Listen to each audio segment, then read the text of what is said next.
नमस्कार, मैं निधि विश्वकर्मा। कैसे हैं आप सभी लोग? मैं ईश्वर से यही प्रार्थना करती हूँ कि आप सभी लोग हमेशा खुश रहें, स्वस्थ रहें और हमेशा मस्त रहें।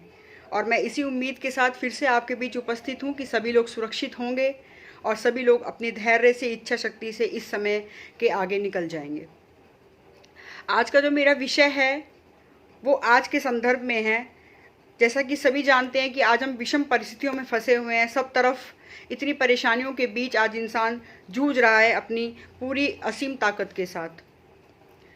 तो ऐसी कौन सी 3 चीज़ें हैं जो इस मुश्किल परिस्थिति में हमारे साथ अगर हो तो हम इस समय को बहुत आसानी से पार पा सकते हैं। मैं सबसे पहले आपको एक छोटी सी कहानी सुनाऊंगी। उस कहानी के बाद मैं अपनी चर्चा को आगे बढ़ाऊंगी। एक बार एक न्यूली मैरिड कपल होता है। लड़का लड़की शादी करके अपने घर जा रहे होते हैं, तो वो पानी के जहाज़ में बैठ जाते हैं और उन्हें उस पार जाना होता है। बहुत सारी उम्मीदें और आशाओं के साथ वो पानी के जहाज़ में बैठते हैं कि हम घर जाएंगे और हमारी एक नई जीवन की शुरुआत होगी। रास्ते में तूफ़ान आ जाता है और तूफ़ान में वो जहाज़ फंस जाता है बहुत बुरी तरीके से। लगता है कि हाँ, वो जहाज़ अब डूब ही जाएगा और कोई उम्मीद कहीं से दिखाई नहीं देती है कि वो लोग अब बच जाएंगे। तो वो लड़की रोने लगती है ज़ोर ज़ोर से और अपने हस्बैंड को बोलती है कि अब हमारा क्या होगा। हमने तो अभी अभी शादी की और इतने सारे हमने सपने संजोए अपने जीवन के। अब लगता है कि अंतिम समय आ गया है और हम दोनों इसी तरीके से अब मर जाएंगे। उसका हस्बैंड एक कोने में बैठ के मुस्कुरा रहा होता है। सभी लोग बहुत परेशान होते हैं और उसके पास आकर बोलते हैं कि हम सभी लोग रो रहे हैं, परेशान हैं, हमें लगता है कि ये जहाज़ डूब जाएगा, लेकिन आप मुस्कुरा रहे हैं, ऐसा क्यों? तब उस व्यक्ति ने अचानक से बिजली की रफ्तार से अपने बेल्ट में लगा हुआ चाकू निकाला और अपनी वाइफ के गर्दन पर रख दिया। तो उसकी वाइफ एकदम खड़ी हुई थी सीधी। तो उसके हस्बैंड ने पूछा कि क्या तुझे डर लग रहा है कि मैं तुझे मार दूंगा जान से?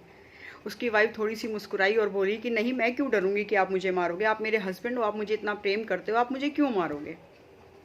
थोड़ी देर तक तो वो ऐसे ही खड़ा रहा। उसके बाद उसने वो चाकू उसकी गर्दन से हटाया और अपनी बेल्ट में वापस लगा लिया। सभी लोग बड़े आश्चर्य से उसकी तरफ देख रहे थे कि उसने ये क्या किया। तब उसने एक बात बोली अपनी वाइफ को और सभी लोगों को कि देख, अभी तेरी मेरी शादी हुई, अभी कितना समय हुआ है हमारी शादी को, लेकिन तुझे मेरे पर कितना विश्वास है कि मैं तुझे किसी भी प्रकार की हानि नहीं पहुंचा सकता हूं। तो मैं और मेरे ईश्वर तो बचपन से साथ हैं। मेरा धैर्य, मेरी इच्छा शक्ति, मेरा कॉन्फिडेंस मेरे साथ हमेशा से रहा है। मेरे भगवान पे मुझे इतना विश्वास है, मुझे उनसे इतना प्रेम है। तो आखिर वो किस तरीके से मुझे इस पानी के जहाज़ में, इस समुद्र में डुबा देंगे? तो मैं अपने विश्वास के साथ अंतिम सांस तक खड़ा हूँ कि वो मुझे किसी प्रकार की हानि नहीं पहुँचाएंगे। तो इस कहानी को बताने का मेरा जो एक मकसद है वो ये है कि हम विषम परिस्थितियों में, बड़ी से बड़ी मुसीबत में भी अगर हम धैर्य से और अपनी इच्छा शक्ति से और ईश्वर पर विश्वास रख के अगर हम चलते हैं तो हम विजय प्राप्त करते हैं। एक और छोटा सा एग्जाम्पल मैं आपको बताती हूँ। मेरी एक फ्रेंड है, उसका नाम तो मैं आपको नहीं बता सकती हूँ। उसको 95% तक कैंसर पूरी बॉडी में फैल चुका था और डॉक्टर्स ने उसको ये जवाब दे दिया था कि अब आप सिर्फ 6 महीने ज़िंदा हैं। 6 महीने अगर आप अपनी ज़िंदगी में कुछ करना चाहती हैं तो वो आप कर लीजिए। उसके बच्चे अभी बहुत छोटे छोटे हैं, परिवार को उसकी बहुत ज़रूरत है और वो खुद जीना चाहती है। उसने घर आकर सोचा कि सिर्फ 6 महीने मेरी ज़िंदगी के बचे हैं, अब मैं क्या करूं। उसने अपनी इच्छा शक्ति को जागृत किया, अपने ईश्वर पर विश्वास किया और उसने अपने आप को चिकित्सा की दूसरी पद्धति की ओर मोड़ लिया। उसने आयुर्वेद का सहारा लिया। कुछ समय बीता, धीरे धीरे धीरे धीरे रिकवरी होती गई। 6 महीने निकले, 1 साल निकला, 1.5 साल निकला। आज वो लड़की पूरी तरीके से स्वस्थ है। उसका कैंसर पूरी तरीके से ख़त्म हो चुका है। जब वो दोबारा डॉक्टर्स के पास गई जिन्होंने उसको 6 महीने का समय दिया था, वो डॉक्टर हैरान हो गए और उन्होंने उस केस को एक स्टडी के रूप में लिया कि आखिर ये कैसे संभव है। तो ये कैसे संभव हुआ? ये संभव हुआ उसकी इच्छा शक्ति से, ये संभव हुआ उसके जीने की इच्छा शक्ति से, ये संभव हुआ अपने बच्चों के लिए जीने की इच्छा शक्ति से, ये संभव हुआ एक धैर्य रखने से, ये संभव हुआ ईश्वर पर विश्वास रखने से। तो मेरे कहने का मतलब ये है कि अगर हम इस परिस्थिति से, विकट परिस्थितियों में अगर हम अपने धैर्य को नहीं खोते हैं, अपने अंदर की इच्छा शक्ति को पहचान के उसे जागृत करते हैं और बुरे वक्त में ही हमें हमारी एबिलिटीज़ का, हमें हमारी सीमाओं का पता चलता है कि हम किस हद तक और कहाँ तक हम उन चीज़ों को बढ़ा सकते हैं और उन चीज़ों को घटा सकते हैं।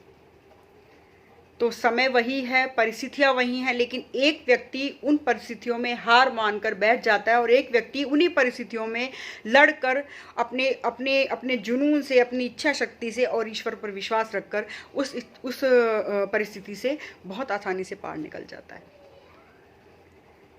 तो मेरा कहने का मतलब सिर्फ इतना है कि परिस्थितियाँ कैसी भी हों, जीवन में उतार चढ़ाव आते हैं, समय गतिमान है, समय बदलता रहता है।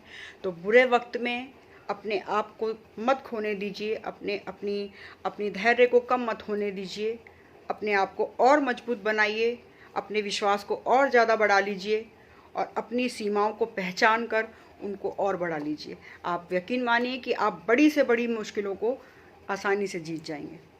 बहुत बहुत धन्यवाद, आपने मेरी बात को सुना और समझा। उम्मीद करती हूँ कि मेरी इस वीडियो से बहुत से लोगों को एक मनोबल उनका बढ़ेगा। अगर आपको मेरी ये वीडियो अच्छी लगी तो कमेंट बॉक्स में ज़रूर बताइए। मेरे चैनल को सब्सक्राइब कीजिए और मुझे इसी प्रकार से अपना प्रेम देते रहिए। बहुत बहुत धन्यवाद। जय हिंद, जय भारत।